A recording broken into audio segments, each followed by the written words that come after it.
Suresh Routray all Odisha उद्यान साथी संघर सभापति। आमे उद्यान साथी माने हॉर्टिकल्चर डिपार्टमेंट रे दीर्घ 15 रु 20 वर्ष धरिकी काम करी टोटाल आपण देखिए जेते आंब बगीचा हो फलमूल हो परिश्रम करके यही पिला माने प्रत्येक ब्लॉक रे 2 जण 4 जण ला पिला हमर अछि।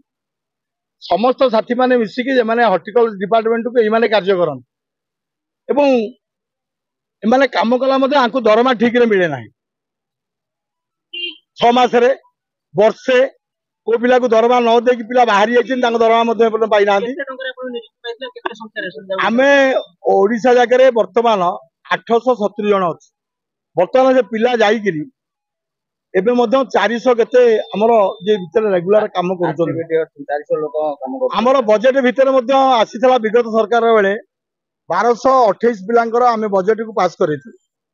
किंतु ए सरकार हमर जे अछंती अरविंद पाड़ी महोदय सेक्रेटरी समस्त रेकमेंडेशन करके डायरेक्टर टू मंत्री टू देले मध्ये से सेक्रेटरी को पाखरे से फाइल हाउस जाउ नाही।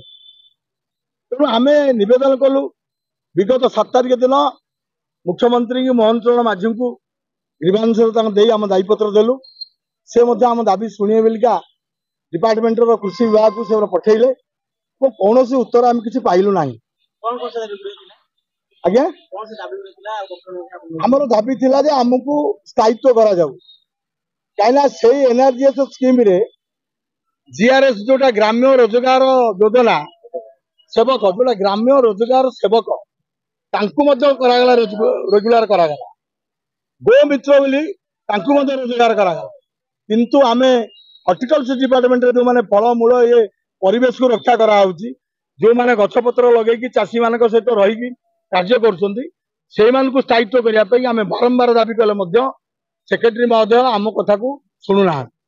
तेणु से आमे आसु मुख्यमंत्री के देखा करू कृषि मंत्री के देखा करू आमे दाबी पत्र उपस्थापन करू। जदि न होउची न आमे धारणा रे बसिबु अनिर्दिष्ट काल पईगा हम हवा पईगा सरकार प्रतिश्रुति देइछंती मुख्यमंत्री देइछंती।